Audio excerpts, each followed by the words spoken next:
Which NBA team has the best small forward?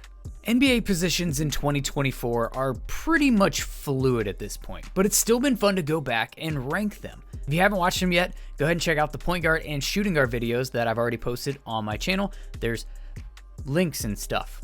I think small forward might actually be the most sought after position on the basketball floor, which is why it was somewhat surprising when I went through this and realized that it's kind of weak from like a depth across the league perspective, which is probably why it's so valuable. Still, you got a lot of young guys trying to become something. You got guys with a lot of talent, but injury concerns. And some of the names that I would still consider a small forward on paper are actually playing other positions for their teams. But like those other positions that I've done, these rankings are based off of a combination of talent of the player and mostly trying to guess how their team feels going into next season.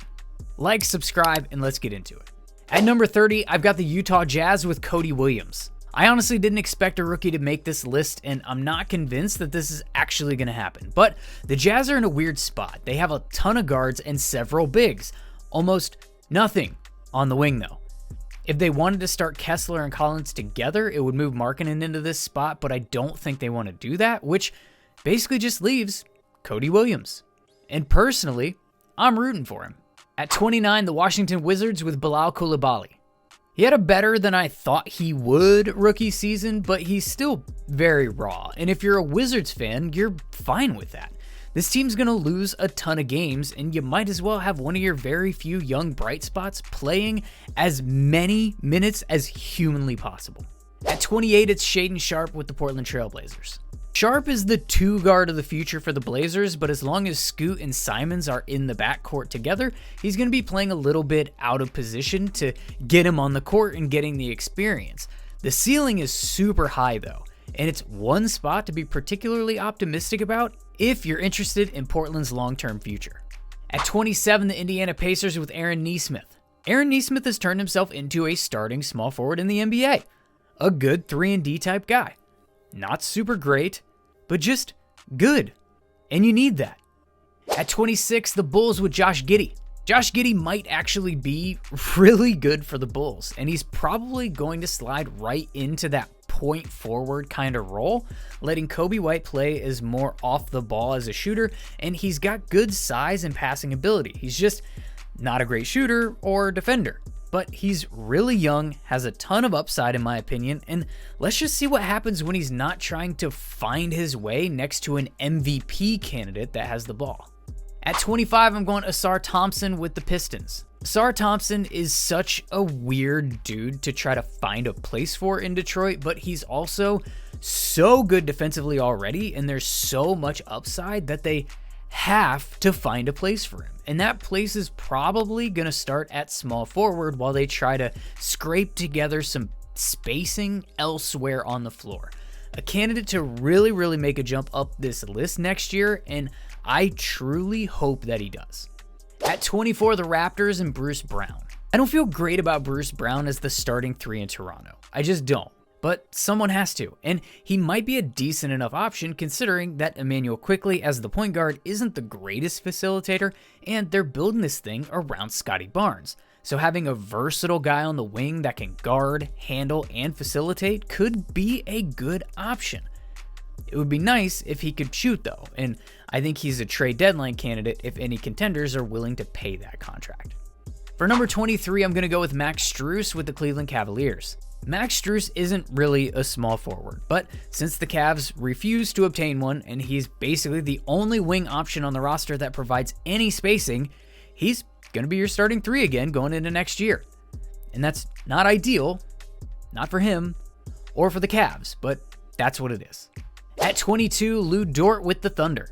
Dort's kind of in a weird spot going into next year. He's only 6'3", but he plays way bigger. He and Caruso are going to be an absolutely nasty defensive duo, but with the Caruso addition and with the Thunder signing Hartenstein to a big contract, you kind of have to wonder if Dort is going to be the guy who's losing minutes in the shuffle. At 21, I'm going the Atlanta Hawks with DeAndre Hunter. The idea of DeAndre Hunter is immaculate. It's just always been an idea. What he is in reality is good for 15 points a game, he's going to shoot mid-30s from 3, and he's going to miss about 25 games. At 20, give me the Charlotte Hornets' Brandon Miller.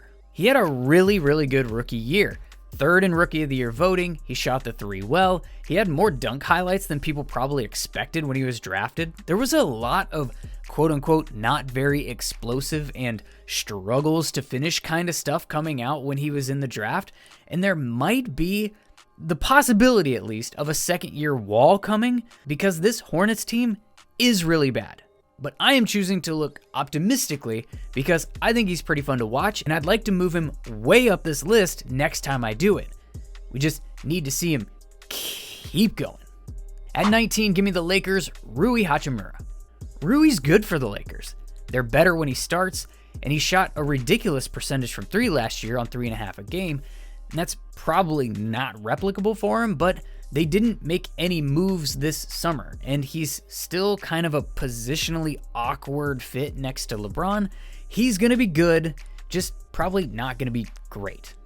At 18, I've got the Warriors with Jonathan Kuminga.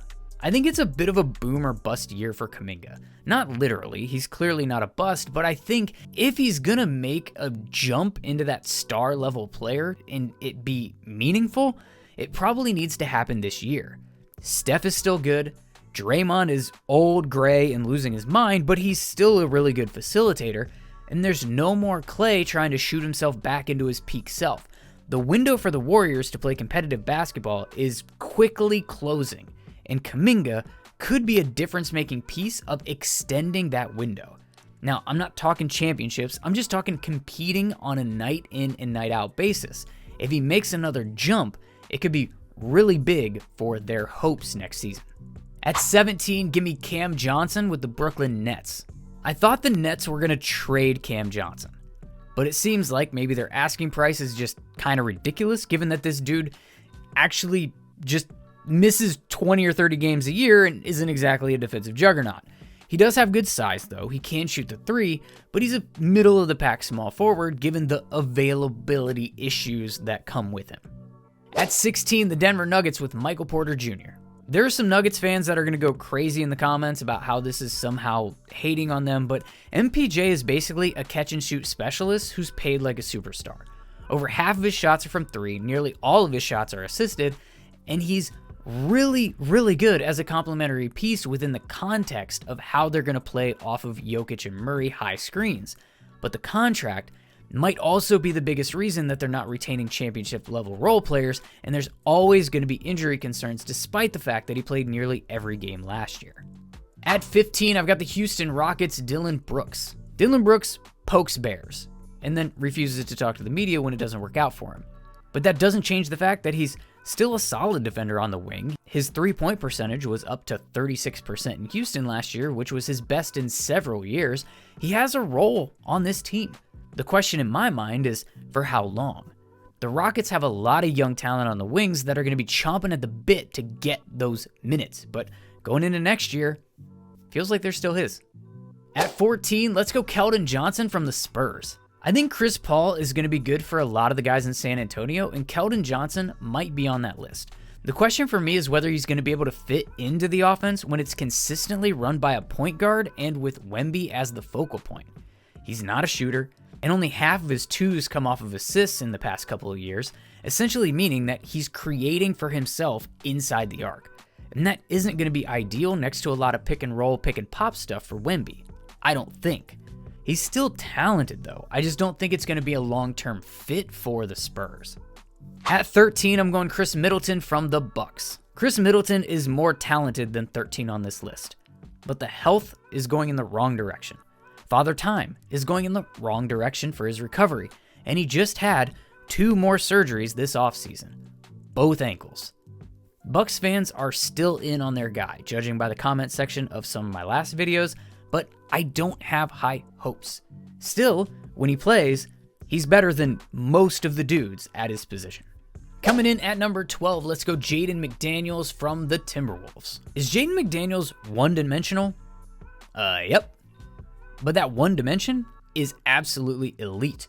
More elite than anybody before him on this list does pretty much any one thing. And he's still an average 3-point shooter in his career, and we've seen him shoot 40% before. a little bounce back in his shooting this year, and he could catapult up this list by next offseason. For number 11, I'm going with the Mavs, Klay Thompson. I'm kind of down on Klay this year. I think he should be entering his Ray Allen in Miami part of his career and should lean into being one of the best spot-up three-point shooters in history alongside Luka Doncic. But it seems like the tea leaves might be pointing toward him trying to have a prove-it season, and I'm very much not on board with a revenge Klay scenario. I'm also worried about the defense when it's Luka, Klay, and Kyrie for long stretches of games. Still, he's Klay Thompson. He could fall out of bed into 40% on 8 threes a game in Dallas. For number 10, I'm going with Bradley Beal from the Phoenix Suns. Beal's the most out of position on this list, but I don't think the Suns are going to use him as a super sixth man, and I do think they're going to start Tyus Jones. And if that's the case, and you ask me which of Booker or Beal is going to get listed at their natural position, it's going to be Booker, which leaves Bradley Beal at the 3. And I don't really have much for expectations in that role from him this season. I'm not going to play the whole if he's healthy game because that ship sort of sailed, but he's going to be really good for 50 games, hopefully more, and he's probably still a talent tier high enough that keeps him in that like 10 or 11 range on this list. At 9, give me Desmond Bane from the Grizzlies. I'm feeling lucky for a healthy Desmond Bane season. The Grizzlies had such a ridiculous year last year, and it feels like they're due a little bit. Or maybe it was just karma for how much they talked before they'd won anything. Either way, after a couple of down years for Bane, I think he's going to play, and play really well this year. And I think the Grizzlies are stoked to have their guys back. And while the focus is going to be on Ja, Bane could be poised for a really big year. For number 8, I'm going to New Orleans with the Pelicans, Brandon Ingram. With all the contract talks and the trade rumors around BI this offseason, I think people have just decided that he, sucks at basketball. He doesn't. He may not be a guy you want to give a max deal to under this new CBA, but there's still a lot of talent there. And I'm really interested to see how the Pels navigate their logjam on the wing. At 7, I'm in Miami with Jimmy Butler. I'm kind of down on Jimmy this year, not gonna lie. There's a lot of wear and tear on those tires, and I just don't think that mid-30s is going to go super smooth for him. He's still going to have the ability to look like his old self in moments, but I fear that the decline is coming over an 82-game season, and this Heat team isn't exactly built to just let him coast. Still, it's Jimmy Butler. He's at least 7th on this list, right?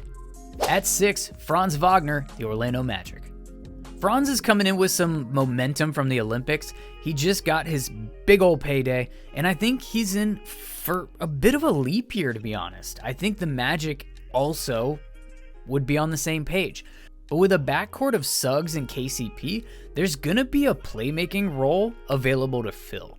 Paolo's obviously going to get a lot of it, but I think there's a window here for Franz to step up as a premier point forward type player for this team, and he might have to if that leap is going to come without that three-point shot coming back. I don't know what happened to it last year, but it would be really, really cool if he found that too. At 5, OG Anunoby with the New York Knicks.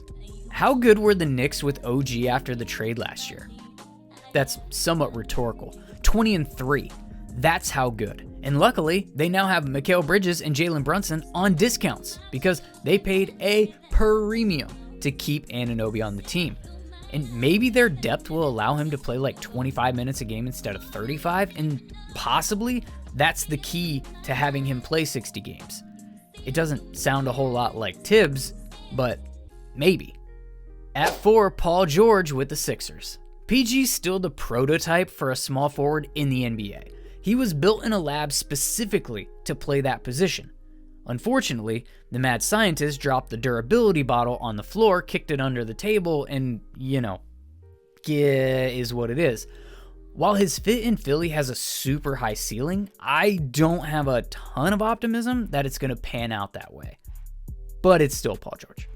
At 3, how about DeMar DeRozan with the Kings? DeRozan isn't the two-way guy that Paul George is, and I'm going to catch some flack in the comments, I'm sure, for having him ahead of him on this list, but I simply trust him to play more. He's still a bucket. He was second in Clutch Player of the Year last year.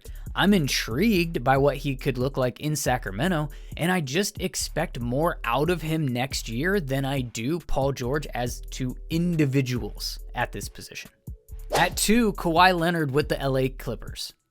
Kawhi being this high still just honestly shocked me. But while I'm penciling him in to miss 20 games and assuming he won't be there in the playoffs, when he plays, he's still the best there is at this position in the league. Which leaves us number 1, Jaylen Brown from the Celtics. Jaylen Brown's sort of getting this award for being great and in his prime and playing both ends of the floor. And while he hasn't been as healthy as you might think, there's still a little less to be worried about than some of these other top guys who are older and also have those concerns. Go ahead and comment below which team you think feels best about their small forward position. And while you're down there, go ahead and like the video to let YouTube know that it doesn't suck. Subscribe to the channel to let me know that you want me to keep making them. And in the meantime, while I'm doing that, go ahead and watch one of these ones.